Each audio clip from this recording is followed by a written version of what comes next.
Okay, तो let's student start with the uses of concave mirror. Last video में हमने देखा था कॉन्केव मिरर, बट थोड़ा इमेज में प्रॉब्लम हो गई थी। तो कॉन्केव मिरर हमें कहाँ कहाँ पे यूज होते हैं? तो it is used in the saving mirror. हमारा जो सेविंग मिरर होता है वो कॉन्केव, नॉर्मली तो आपको ऐसे लगता है कि प्लेन मिरर है, बट नहीं, वो होता है हमारा concave mirror. Torches, search light and vehicle headlights जो होती है, they all are the concave mirror, क्योंकि वो क्या करती है, लाइट्स को कन्वर्ट करती है। They are used by the dentist to get the large image of the patient teeth। तो ये है इमेज में आपको दिखाया गया है कि इसमें क्या है, जो टीथ डॉक्टर जो यूज करते हैं डेंटिस्ट, तो इससे जो टीथ है उसकी इमेज थोड़ी बड़ी दिखाई देती है। Okay, we know that concave में अब जब ऑब्जेक्ट को फोकस पर रखते हैं, when we put the object at a focus we get the enlarged image। तो सिमिलरली इसको भी जब हम फोकस पर रखते हैं, इसके ये ऑब्जेक्ट हमारा टीथ हो जाएगा। इससे जब हम फोकस पर रखते हैं तो इसकी बहुत बड़ी इमेज यहाँ पे मिलती है। And in the solar furnace to concentrate the heat, solar furnace में भी सनलाइट जो पैरेलल होती है उसको एक जगह पर कन्वर्ट करने के लिए इस सोलर फर्नेस में भी इसको यूज करते हैं। Now they are the uses of the concave mirror. Let's see the image formation by the convex mirror. Convex mirror में इमेज फॉर्मेशन कैसी होती है? तो ये दो टाइप है कॉन्वेक्स मिरर में। One at infinite position. तो इनफाइनाइट पोजीशन पर जब हम ऑब्जेक्ट रखते हैं, ये लास्ट वीडियो में हमने ऑलरेडी किया है, बट फिर से एक बार रिपीट हो जाएगा बिकॉज वो इमेज क्लियर नहीं थी। तो eight infinite position the image, जब हम ऑब्जेक्ट को इनफाइनाइट पोजीशन पर रखते हैं तो हम ऑब्जेक्ट नहीं ड्रॉ करते, वहां से सिर्फ पैरेलल लाइन आती है। तो ये जो पैरेलल लाइन आती है वो कैसी होती है? इमेजिनरी लाइन होती है, because they are get reflected from here, this ray is reflected from here. तो आफ्टर द रिफ्लेक्शन ये वाली रेज ऊपर गई और ये वाली रेज इधर गई, तो दोनों रिफ्लेक्शन के बाद डाइवर्जेंट रे बन जाती है। And we know that if we want to get the image then we definitely need to intersect the reflected rays। But यहाँ पे रिफ्लेक्टेड रेज वो दोनों रेज डाइवर्जेंट है, वो नहीं मिल रहा है, so we have to extend them back. And when we extend any rays then we have to show them by the dotted line।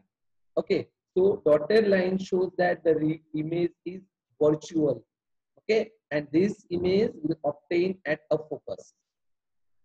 now secondly between infinite to pole, यहाँ पे जो second object हम रखते हैं वो infinite से लेके पोल तक कहीं पे भी रखो, हर पोजीशन में इमेज हमें सेम ही मिलती है। तो बिल्कुल इसके आगे वाले जैसे एक रेज हमने पैरेलल लिया, पैरेलल होगा वो ऐसे जाएगा ऊपर के साइड, और दूसरा रेज लिया हमने सी के डायरेक्शन में, तो जो सी के डायरेक्शन में जाता है वो ऐसे ही जाता है। तो ये वाला रेज ऐसे, ये वाला रेज ऐसे, both are the divergent ray, तो definitely we have to back extend them back. Back हमने एक्सटेंड किया, दोनों यहाँ पे मिले, तो ये हो गई हमारी इमेज। ओके, तो in both cases we get the image. पहले केसेस में हाईली डिमिनिश्ड, मतलब वेरी स्मॉल, ऑब्जेक्ट के कंपैरिजन में इमेज बहुत छोटी होती है, और ये वाले केसेस में सिर्फ लिखेंगे डिमिनिश्ड, मतलब कि स्मॉलर देन द ऑब्जेक्ट, बहुत छोटी नहीं होती, but as compare to the object वो इमेज छोटी होती है। फिर दोनों में हमें डॉटेड लाइन करनी पड़ी, डॉटेड लाइन मतलब virtual image, and we know that virtual are always erect, virtual image are always erect image. Okay, and the position, both have a position, first की पोजीशन थी बिहाइंड द मिरर, सेकंड में भी position behind the mirror, but यहाँ पे at focus और यहाँ पे between pole and the focus, between pole and focus. ये कॉन्वेक्स मिरर के यूज कहाँ पे होते हैं? लास्ट बताया था, व्हीकल जो हमारा होता है, व्हीकल का रियर व्यू मिरर जो होता है वो कॉन्वेक्स आता है। तो हम कॉन्वेक्स क्यों रखते हैं उसको? बिकॉज वी नो दैट, हमने दोनों केसेस में देखा कॉन्वेक्स के सामने ऑब्जेक्ट को कहीं पे भी रखा जाए, एक तो उसकी इमेज छोटी मिलती है, छोटी इमेज मिलने की वजह से क्या होगा, हमारा पीछे का पूरा ट्रैफिक हम देख पाते हैं। अगर लार्जर इमेज बनेगी तो क्या होगा, एक साइकिल भी हमें ट्रक जैसी दिखाई देगी। अगर पूरी ट्रक साइकिल जैसी, साइकिल ही पूरी ट्रक जैसी दिखाई देगी तो हमें पूरा आसपास का ट्रैफिक नहीं दिखेगा, तो मोर देन वन व्हीकल वहां से जो पास होते होंगे वो हमें क्लियरली नहीं दिखाई देंगे। That's why the rear view mirror are always कैसे होते हैं? Convex mirror. तो जो हमारी इमेज हो वो एज ऑब्जेक्ट के कंपेयर में छोटी मिले। It is also used in the device to check the theft in the shop. Shop में रखते हैं, ये शॉप में क्यों रखते हैं कि एक मिरर रखने की वजह से क्या होगा, पूरा शॉप एक जगह पे दिखाई देगा, तो यहाँ से कोई चोरी ना हो इसीलिए इसको रखते हैं। दूसरा न्यू कार्टेशियन साइन की हम बात करने वाले थे, ये सब जो है वो आगे के वीडियो में देख लिया था बट इमेज क्लियर नहीं थी इसलिए हमने फिर से रिपीट कर दिया। नाउ न्यू कार्टेशियन साइन की हम बात करें तो object is placed left side, ये बिल्कुल आगे आ गया था मिरर में, उसके जैसा है कि object always put at the left side. Left side object put करते हैं तो लेफ्ट साइड का जो डिस्टेंस होता है ऑब्जेक्ट का distance always taken a negative. क्यों नेगेटिव? बिकॉज वो लेफ्ट साइड, और जो राइट साइड हमें मिलता है उसको हम लेते हैं पॉजिटिव। तो यहाँ पे लिखा है distance right to the origin, जो ओरिजिन के राइट साइड में है, मतलब जो डिस्टेंस, मान लो कि कोई इमेज हमें यहाँ पे मिली इस साइड, तो हम डिस्टेंस को ऐसे मेजर करेंगे, दैट मीन्स वो मिरर के राइट साइड में मिल रहा है, तो we have to take them positive. और ऑब्जेक्ट को हम ऑलवेज लेफ्ट साइड लेते हैं, ऑब्जेक्ट को ऑलवेज लेफ्ट साइड ही पुट करना होता है, तो ये जो डिस्टेंस हुआ वो ऑब्जेक्ट डिस्टेंस हुआ, बट वो मिरर के लेफ्ट साइड में है इसीलिए उसका डिस्टेंस हम ऑलवेज नेगेटिव लेंगे। तो स्टूडेंट्स प्लीज मेमोराइज इट, जो डिस्टेंस हमें राइट साइड मिलता है वो हम लेते हैं पॉजिटिव, और जो डिस्टेंस हमें लेफ्ट साइड मिलता है वो हम लेते हैं नेगेटिव। बिल्कुल वैसे ही वाई एक्सिस के जो ऊपर के साइड हाइट होती है, मतलब कि जो रियल एंड इन्वर्टेड होती है वो नीचे के साइड मिलती है, तो इसको हम लेंगे नेगेटिव। बट जो वर्चुअल एंड इरेक्ट होती है, या तो ये हमारे वाई एक्सिस है, उसके ऊपर के साइड, अभी हमें पता है कि ऑब्जेक्ट तो हम ऑलवेज स्ट्रेट रखते हैं, उल्टा तो ऑब्जेक्ट रखेंगे नहीं, ऑब्जेक्ट स्ट्रेट रखते हैं, इसीलिए जो स्ट्रेट होता है वर्चुअल एंड इरेक्ट, मतलब जो लाइन इरेक्ट होती है वो लेते हैं हम पॉजिटिव, और जो इन्वर्टेड होती है, मतलब हमने काफी देखे थे आगे के जिसमें इमेज नीचे मिलती है ऐसे उल्टी, तो उल्टी इमेज की हाइट जो होती है वो हम लेते हैं negative. Clear? Now let's talk about the mirror formula for the spherical mirror. तो स्फेरिकल मिरर का ये मिरर फॉर्मूला है, एक्चुअली लास्ट जो बुक थी उसमें तो हमें ये फॉर्मूला प्रूव करना होता रहता था, बट यहाँ पे इसको हमें प्रूव नहीं करना है, we have to just memorise that formula. 1/b, b मतलब इमेज डिस्टेंस, b का मतलब होता है image distance, plus 1/u, u that means object distance, is equal to 1/f, and f that means focal length।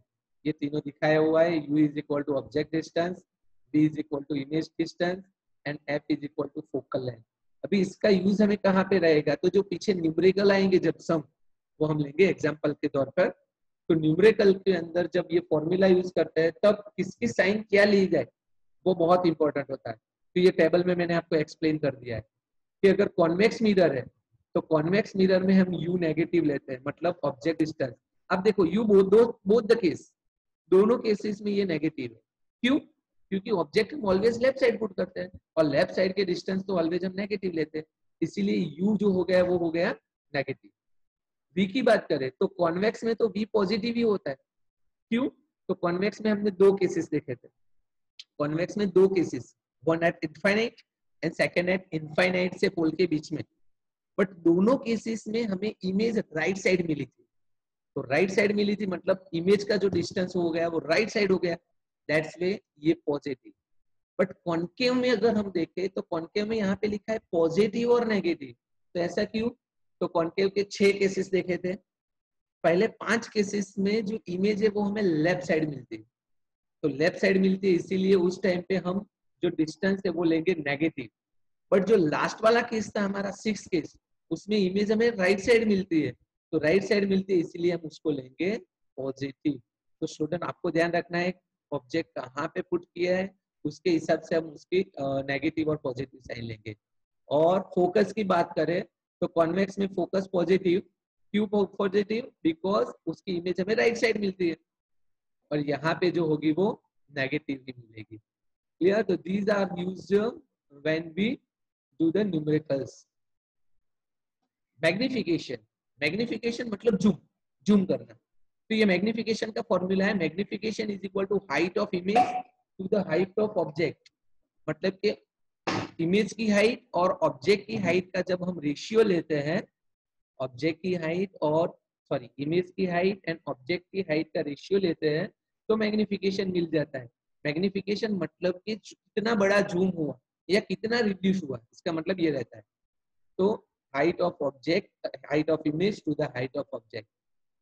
यही formula अगर हम use करना चाहे तो minus image distance upon object distance, मतलब माइनस बी बाई यू। तो magnification के दो फॉर्मूला हुए, मिरर के लिए मैग्निफिकेशन के दो फॉर्मूला, h2 अपॉन h1 जिसको हम h डैश अपॉन h भी बोलते हैं, इमेज की हाइट अपॉन ऑब्जेक्ट की हाइट, और दूसरा फॉर्मूला आया minus b by you.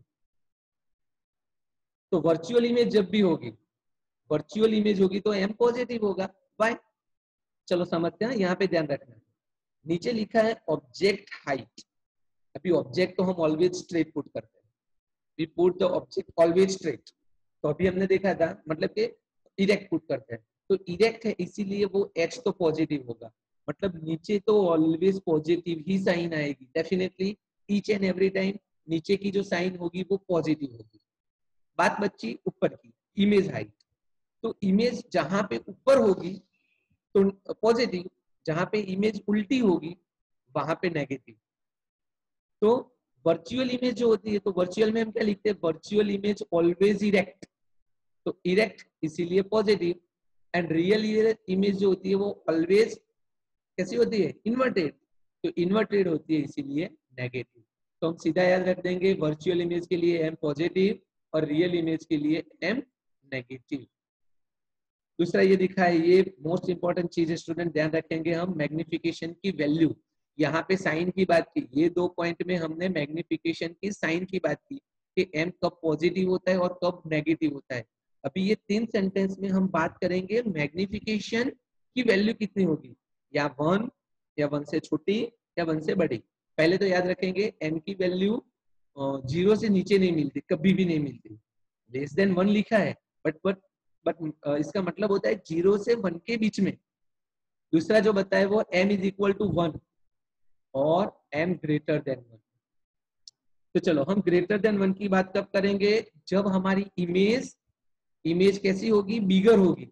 If the image is bigger than the object, object के कंपैरिजन में अगर इमेज बड़ी होगी then we will get the m greater than 1, क्योंकि यहाँ पे फॉर्मूला है देखो, height upon height of image upon height of object, मतलब इमेज बड़ी होगी, मान लो कि इमेज है 10 सेंटीमीटर और ऑब्जेक्ट है हमारा 5 सेंटीमीटर, तो 10 बाय 5 करेंगे तो वो 2 मिलेगा, that means greater than 1। m is equal to 1 मतलब जब इमेज हमें इक्वल हाइट की मिलती है, equal same size of object, मतलब ऑब्जेक्ट की साइज और इमेज की साइज जब सेम होगी तो मैग्निफिकेशन हमारा मिलेगा 1। ये कब होगा, जब कॉन्केव में हम ऑब्जेक्ट को C पर पुट करते हैं एट सेंटर ऑफ कर्वेचर। और लास्ट हम बात करेंगे, ओके फिर से m लेस देन 1 कब मिलेगा, लेस देन 1 मतलब यहाँ पे देखो इमेज छोटी होगी, मतलब हमें इमेज को देख के करना है। अगर ये वैल्यू ग्रेटर देन ऑब्जेक्ट तो ग्रेटर देन 1, ये इमेज के जितनी होगी, मतलब ऑब्जेक्ट और इमेज की हाइट सेम होगी तो m 1 मिलेगा, और इमेज की हाइट छोटी होगी ऑब्जेक्ट के कंपैरिजन में तब m हमें मिलेगा। ओके, तो m is positive then image is virtual and erect, and m is negative, ये बिल्कुल इसका रिवर्स है। If m is positive then image virtual, and if m is negative then image is real. Clear? तो students यहाँ पे हम रखते हैं मैग्निफिकेशन तक, फिर नेक्स्ट वीडियो में हम आगे डिस्कस करेंगे।